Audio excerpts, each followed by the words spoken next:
¿Cómo está, comandante Hermes? Muchas gracias. Muchas gracias por habernos concedido la entrevista. Somos del diario Causa Operaria, que sería Causa Obrera de Brasil. Y podríamos repasar las preguntas entonces que tenemos. Sí, por supuesto que sí. Bueno, muchas gracias. Entonces, la primera pregunta... ¿Usted me está escuchando bien? Perfectamente, y le estoy grabando la conversación. Bueno, muy bien. Bueno, la primera pregunta que el diario Causa Operaria le gustaría de hacerle es ¿cuál es la importancia histórica de las FARC para la lucha del pueblo colombiano en su opinión? La importancia histórica de las FARC es porque ha defendido principios soberanos de dignidad para los colombianos. Siempre ha estado en defensa de sus intereses y es testimonio vivo de lo que es la agresión de Estado contra el pueblo. La propaganda imperialista divulga que las FARC-EP son financiados por el narcotráfico. En su opinión, ¿qué hay de verdad en eso y cuál es el peso del narcotráfico en la sociedad colombiana? Hace 51 años en Naciones Unidas hubo una cosa que se llamó la Convención Única de Estupefacientes. Es lo que hoy se llama la guerra contra las drogas. Lleva 51 años. Y hoy están hablando que eso trae consecuencias devastadoras para la humanidad. Hay aproximadamente 250 millones de personas que son adictas al consumo de drogas ilícitas. Y el narcotráfico está considerado el tercer renglón de la economía mundial. Dice que está moviendo cerca de 350 millones de dólares. Para las FARC, la propaganda de los medios de comunicación y sobre todo dirigidos por el Estado han convertido a las FARC en blanco de propaganda para desviar la atención de lo que se mueve dentro del país. En el mercado financiero colombiano están moviendo 12.000 millones de pesos dentro del mercado financiero. Y no solamente eso, sino que los últimos 5 gobiernos de Colombia son gobiernos de la mafia, que han sido elegidos, apoyados por los mafiosos. Prueba de ello es que 80 políticos de alta envergadura de los partidos tradicionales fueron destituidos por estar comprometidos con el narcotráfico. De los últimos 14 presidentes del Congreso de la República, 13 fueron destituidos por ser parte de la mafia colombiana. Hay generales encarcelados por trabajar con la mafia. Y un elemento muy grave para la vida nacional que fue el paramilitarismo, que eso es un trabajo asignado por Estados Unidos para la creación de grupos paramilitares, y hoy fueron extraditados y ellos testimonian de que todas las organizaciones están ligadas al ejército colombiano y que se financiaron fundamentalmente con el narcotráfico y hacían parte de la mafia. Para las FARC, toda la cadena,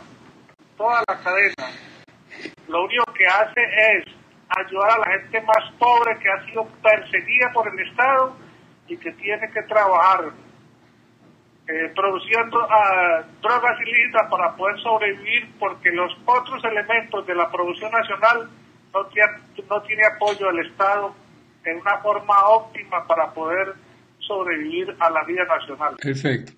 La prensa burguesa divulga que las FARC-EP están negociando con el gobierno debido a los duros golpes que recibieron durante el gobierno de Álvaro Uribe. ¿Qué hay de cierto en eso? Y usted podría comparar la situación vivida en los últimos años por la FARC en comparación con los duros golpes que las FARC recibieron en el 66.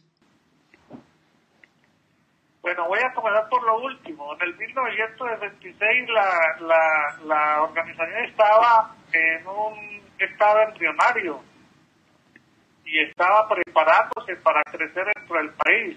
Hoy las condiciones son otras. Hoy está en el territorio nacional en mucho más extenso el territorio y mucho más consolidación política y militar. En cuanto a los golpes recibidos, es que después de recibir una guerra de exterminio como lo que llevamos de 10 años de guerra con la más alta tecnología, con aviones, con drones, con microchip, con satélites y tratando de destruir el movimiento. Entonces los dos gobiernos anteriores que fueron hechos por un solo presidente se propuso el fin de la guerrilla, pero pasaron los dos gobiernos y no le alcanzó el tiempo para el fin del fin. Entonces los resultados de todo esa debacle, que el gobierno ha cometido errores porque no valoraron la dimensión de lo que estaban haciendo, hoy entonces se ve en la obligación de tratar de buscar otras vías distintas a la guerra, aunque siguen pregonando la guerra y presionando, pero no pueden lograr destruir el movimiento porque es un movimiento que está encarnado dentro de la vida nacional y con razones supremamente fuertes de solidaridad con el pueblo que ha sido maltratado, por defender la soberanía y la dignidad nacional y sobre todo por buscar una paz con justicia social. Entonces, si ellos quieren matar el hambre matando a la gente, eso es imposible. Para poder que se destruya un movimiento, tiene que resolver las causas que han generado ese conflicto, que es la violencia del Estado, dándole garantías a la oligarquía nacional y a los pobres los tiene relegados a los últimos lugares de la economía. ¿Por qué el gobierno Santos buscó el diálogo con las FARC, siendo que él mismo, el propio Santos, fue ministro de la Defensa del gobierno Uribe? ¿Y cuáles son los intereses que las multinacionales, principalmente las mineradoras y el agronegocio, tienen en relación a la paz que el gobierno busca? El dinero que han invertido en la guerra no es cualquier cosa. O sea, hay un hueco fiscal en la vida nacional de unas desproporciones enormes. Y eso es porque las políticas estatales, hay que decir lo siguiente, el narcotráfico metido dentro del Estado y dentro de la política ha generado una serie de proyectos, de planes, modificaciones constitucionales y que fueron aprobados y los tipos fueron destituidos, pero sus aprobaciones, sus acuerdos, lo que ellos aprobaron sigue vigente. Y ellos consolidaron una fuerza política económica siempre para un círculo reducido. Hoy, en la vista de hoy, las cosas están mucho más claras para la vida nacional, no solamente para la FARC, para la vida nacional. Hoy el común sabe que tiene necesidad de cambio de Estado y lo sabe el gobierno. El gobierno sabe que tiene un Estado que por la vía que lleva es insostenible, bajo cualquier punto de vista es insostenible en el tiempo. Y sobre todo porque la relación población-Estado ya no quiere que ese sistema se siga viviendo como ha sido planteado. Entonces, las multinacionales, el gobierno optó por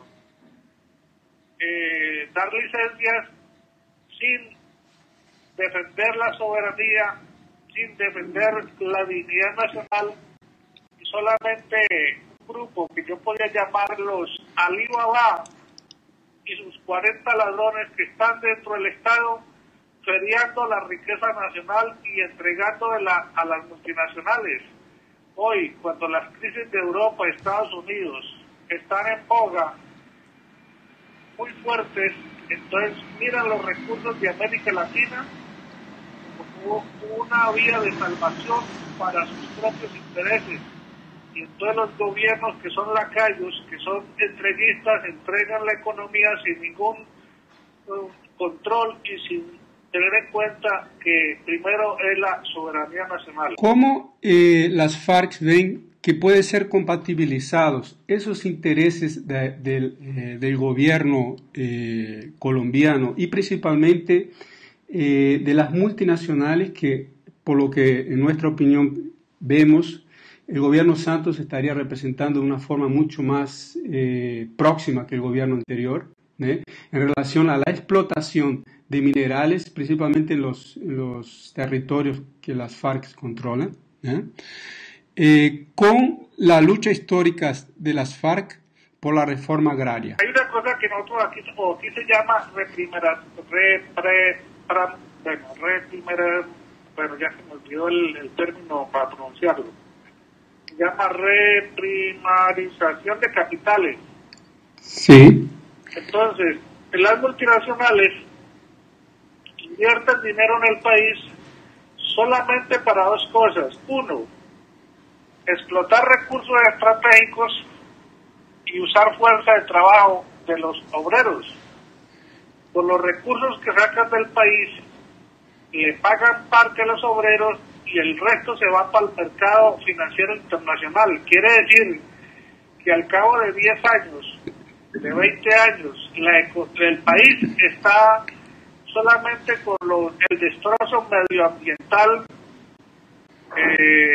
porque han destruido la flora, la fauna, las aguas, todo por la apertura de esa hidroenergética que están dándole al país, y de los biocombustibles. Están usando las empresas multinacionales, vienen al país solamente para producir alimento para los vehículos, no para la humanidad cuando hay crisis humanitaria. Entonces, en Colombia, las principales ciudades, 10, tienen algún polo de desarrollo, pero 800 municipios registran niveles del 67% de pobreza. Colombia está en primer lugar en América Latina como el país más desigual de América y está considerado el tercero a nivel mundial después de Haití.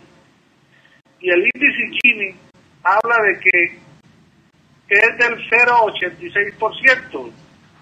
En Colombia, 26 millones de colombianos están en la pobreza. Eso equivale al 50% de la población. Entonces, si vamos a relacionar la lucha histórica de las FARC con la realidad del país, hoy más que nunca el movimiento con sus programas tiene toda la justeza y toda la razón para reclamar y para exigir, y sobre todo ahora que estamos en conversaciones con el gobierno para plantear los puntos de que las condiciones para que haya una paz estable y duradera en el país tiene que ser sobre la base de resolver los problemas que generaron la violencia de Estado. La violencia de Estado está considerada que es más apoyo para los ricos y menos para los pobres. Debe ser invertida esa relación. ¿Cuáles son los intereses del imperialismo sobre el punto de vista del control militar de América del Sur? ¿Y cuál, en su opinión, sería el futuro del Plan Colombia?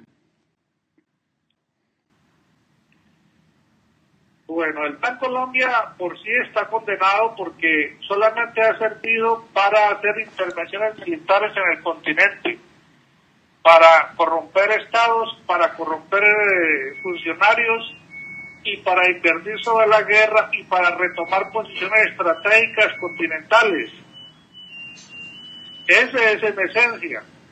Estados Unidos hace muchos años tiene considerada con la política que se llamó la doctrina Monroe América para los americanos una actitud arbitraria que va en contra de la autodeterminación de los pueblos, y entonces ha creado incentivos, sobre todo en sectores reaccionarios, para mantener su hegemonía económica fundamentalmente y militar en el continente, donde hay unos reservorios estratégicos muy importantes para el futuro de las crisis que están en boga. América Latina está considerada en este momento como la salvación para los países del viejo continente que están rondando una crisis producida por el neoliberalismo. América Latina, con los cambios que se están produciendo, porque han logrado salir de alguna manera, en una forma lenta pero segura, de esa política arrasadora que es el neoliberalismo, y él comienza a andar por caminos económicos más favorables. Eso hace que se logre romper ese modelo. Será un modelo que tendrá que seguir su curso en los otros países, porque necesitan que por encima de todo no están los intereses privados, sino los intereses de las mayorías, y es la única forma de que hay soberanía y hay una vida mejor para todo el planeta, o para las gentes que luchan por los cambios sociales en cada país. Es necesario la unidad latinoamericana, la unidad nacional contra las políticas imperiales, porque son dañinas, supremamente dañinas, porque son muy hegemónicas y porque han producido históricamente daños que hoy está pagando la humanidad. En su opinión, ¿cuáles serían las garantías que el gobierno colombiano estaría dispuesto a dar para que no se repita la masacre que, por ejemplo, aconteció en los intentos de paz anterior, cuando fue formada la Unión Patriótica y 5.000 militantes fueron asesinados? ¿Y hasta qué punto la derecha colombiana estaría dispuesta a desarmar hasta las últimas consecuencias a los grupos paramilitares? El gobierno no va a dar nada, el gobierno no está en condiciones de dar nada porque está en manos de la ultraderecha. Los que tienen que conquistar esa posición son el sector popular, masivamente protegiendo el proceso de paz y logrando producir un cambio en la vida y en las estructuras políticas, en la forma de vida política del país. Es la única forma. Después de que se logre eso, lo único que tiene que consolidarse es un sistema de justicia para que resuelva los casos que en un 95% están en la impunidad. Es decir, aquí masacraron, para decir algo, masacraron más de 350.000 personas, desaparecieron más de 30.000, nomás en el último año. Es una masacre contra la clase obrera, eso no para. Y se sabe que los grupos paramilitares son orientados desde las élites de poder y desde los Estados Unidos para mantener su hegemonía. Entonces la única condición para que eso se resuelva es, primero, que el pueblo colombiano en unidad ponga su cuota de arena para defender este proceso, fortalecer la justicia y un acompañamiento internacional muy fuerte. Esa es la única forma que se puede lograr que se produzcan cambios en la forma de vida. Creo que repetir el proceso de masacre de la Unión Patriótica a la ultraderecha colombiana no le quedaría, porque ya eso hizo metástasis. Ya la gente no le tienen miedo y hoy están más unidos que antes, a pesar de haber pasado por una situación de masacres, de persecución, de desplazamiento y la gente hoy tiene mucho más conciencia porque vivieron esa realidad y no quiere repetirla. ¿Cuál fue el impacto que el reciente ataque del ejército colombiano, matando 20 guerrilleros, según anunciaron las agencias de noticias? ¿Cuál es el impacto que ese nuevo ataque provocó en las conversaciones de paz? Lo de las 20 muertos es mentira. Ahí no hay ninguna. Solamente dicen que hubo 6 muertos. Normalmente es que nosotros asimilamos los golpes porque está acordado de que el gobierno no va a parar la guerra mientras estemos en conversaciones, mientras estemos dialogando. Nosotros hemos propuesto para pasar la Navidad y un gesto de humanidad, hacer un cese al fuego unilateral de 2 meses que se comenzó el mes pasado. Quiere decir que hasta mitad de enero seguirá eso. Ahora, el gobierno, la única voz que se oye es que va a presionar por vía militar para demostrar en las conversaciones de que el único camino que hay para la organización es la entrega, la humillante entrega, que nosotros decimos que eso nunca va a suceder. Si hay una cuestión concertada con el gobierno, tiene que ser sobre la base de que al pueblo colombiano se le dé lo que merece. Entre eso estamos nosotros. ¿Cómo ha sido la evolución de la relación de las FARC-EP con los otros sectores de la izquierda colombiana, como por ejemplo el ELN, el Polo Democrático, y movimientos sociales como MANE, como SOCOL, ACBC, ANSORC y otros? Bueno, en Colombia hay un fenómeno muy especial. Los partidos tradicionales, a raíz de los encarcelamientos, de la crisis, de los desmanes que tuvieron con los paramilitares, hoy se está renovando la política nacional. A la vez, los sectores de izquierda hay un gran movimiento, más de 2.000 organizaciones hicieron grandes movilizaciones y están los estudiantes, los indígenas, las negritudes, los campesinos, los obreros, están marchando consolidados. Quiere decir de que el escenario político de hoy está muy activo y que en las condiciones actuales de las conversaciones hay un alto porcentaje de la gente que quiere que haya paz. Ahí alrededor del 82% de la población está pidiendo que haya paz en el país. Eso hace que no solamente los movimientos sociales, el movimiento del ELN, que están en conversaciones con el gobierno, ya en sus declaraciones públicas, hemos hablado con ellos también y hemos abierto espacios. De acuerdo en el acuerdo general hay una parte donde invitamos a las organizaciones para que participen en el diálogo de paz. La paz no puede ser solamente las FARC y el gobierno, tiene que estar incluidos otros sectores. Asimismo, los estudiantes tienen que participar, las organizaciones sociales, las otras organizaciones que representan otros sectores tienen que estar unidos en este momento porque es un momento supremo.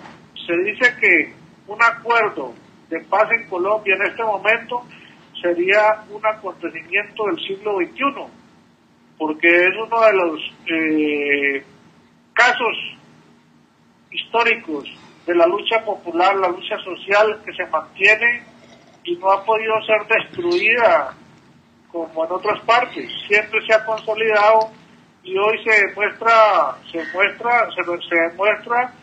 aquí en las conversaciones, a pesar de haber recibido golpes fuertes, no ha sido para el fin de la organización. ¿Cuál es su opinión sobre la situación actual del movimiento campesino y obrero colombiano y latinoamericano? Es muy desastroso. El caso de la miseria popular es muy grave. El movimiento campesino está en el 67% en la miseria, en la pobreza. 10 ciudades escasamente asumen o tienen algún polo de desarrollo, pero la mayoría del pueblo colombiano lo están llevando por las políticas que se dedicaron a hacer la guerra y no a resolver el problema social, han llegado a términos desastrosos. Hoy, por ejemplo, han matado 13 trabajadores sindicales. Hay 146 que están amenazados. Y desde el 1984-2011 mataron 3.000 sindicalistas. Eso es una de barbarie de la política de Estado. El movimiento campesino, que es uno de los que ha surgido en esta época, de lo que han logrado hacer, consolidarse en un potente movimiento nacional. Entonces, ellos también testimonian cómo ha sido su propia vida en las regiones, porque están en medio del conflicto y ellos reciben el impacto no solamente de los grupos paramilitares, sino de las fuerzas oficiales, y lógicamente también en la confrontación movimiento guerrillero y esos actores del conflicto.